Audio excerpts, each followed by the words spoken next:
நான் இப்போ இதையே யூடியூப்பில் போடுற சில பேர் நினைப்பாங்க, என்ன இவங்களோட பர்சனலாக போடுறாங்க, இல்லாட்டி ஏதாவது பாட்டு பாடிட்டு இருந்தாங்களே அப்படின்னு. இப்போ இருக்கிற பொசிஷன் அப்படிங்க, அவ்வளோதான், வேறு ஒன்றும் இல்லை. நான் எல்லாமே நெகட்டிவாக தான் நினைப்பேன். சின்ன வயசில் 10th பாஸ் ஆக மாட்டேன்னு நினச்சேன், அதில் பாஸ் ஆகிட்டேன். 360 380 எல்லாம் எடுத்து பாஸ் ஆகிட்டேன்.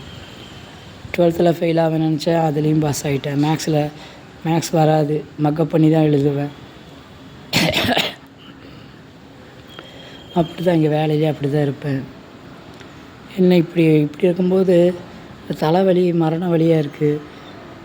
காலைல எந்திரிப்போமோ அந்த மாதிரி ஒரு தாட் போகும். திடீர்னு என்னென்னமோ ஃபீலிங்ஸ் வரும். திடீர்னு இடையில ரோசி நினைப்பேன், வளர்த்துனது அது எங்கே படுத்து பாங்க பேசாமல் காட்டில் படுத்துருக்கு. எப்படியோ அவளுக்கு ஃப்ரீடமாக கொஞ்சம் ஃபாரஸ்ட் ஏரியாலாம் இருக்கான்னு வச்சுக்கோங்க. எங்கள் ஓனர் கண்ட்ரோலில் தான் இருக்கா, பிரச்சனையே இல்லை. அதை நான் எப்போ போய் கேட்டாலும் கொடுப்பாங்க. மற்றபடி எனக்கு எல்லாமே நெகட்டிவாக திங்க் பண்ணி அதனால தான் இந்த வீடியோவில் இப்போ போட்டுருக்கேன். திடீர்னு ஒரு நாள் நான் இல்லாமல் போயிட்டேன்னு வச்சுக்கோங்களேன், கடவுளோட பிரார்த்தம் யாரை எந்த நேரத்தில் எடுக்கணும்னு. இல்லை இனி நான் கொஞ்ச நாள் பேசணும், பேசி எல்லா கர்ம வினையெல்லாம் முடிக்கணும்னு சொல்லிட்டு அது இன்னைக்கு பேச முடியாமல் போச்சு.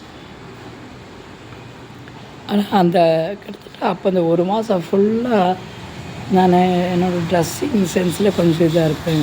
ஆனால் அதில் ட்ரெஸ்ஸிங் எல்லாம் பார்த்து சில பேர் எல்லாம் நல்லா இருக்கீங்கனால எல்லாம் ஒவ்வொருத்தரோட நீ எல்லாம் சொல்லும்போது இப்போ தான் எனக்கு ஒவ்வொன்றையும் நம்ப தோணுது. ஒவ்வொருத்தரோட கண்ணு மாதிரி ஒவ்வொன்றும் இருக்குது. நான் போய் காலேஜ் குளிச்சுட்டு தூங்கிட்டு நைட்டெல்லாம் கொடுத்துட்டு குளிச்சுட்டு சாப்பாடெல்லாம் போட்டு அந்த ட்ரெஸ்ஸை போட்டுட்டு அதுக்கப்புறம் கொஞ்சம் லைட்டாக கொஞ்சம் மேக்கப்பெல்லாம் போட்டுட்டு நான் உட்கார்றது எனக்கு தான் தெரியும்.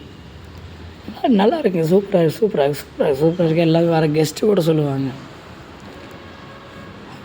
யார் கண்ணு பட்டுதோ அப்படி சொல்ல மாட்டேன் நான். எனக்கு யாருக்கு தப்பாக சொல்கிறதுக்கு பிடிக்காது. எல்லாத்தோட கண்ணு ஒரு மாதிரி இருக்காது. அதெல்லாம் பழைய காலத்தில் சொன்னது தானே. என்ன சொல்லடி பட்டாலும் படலாம், கண்ணடி படக்கூடாதும்பாங்க. அதெல்லாம் எனக்கு இப்போ தோணுது. அது தேவையில்லாத தாட்ஸ். அதெல்லாம் நம்ம இல்லாமல் அப்படி தான் இன்றைக்கி இந்த நிலமையில் உட்காந்துருக்கோம். அவ்வளோதான்.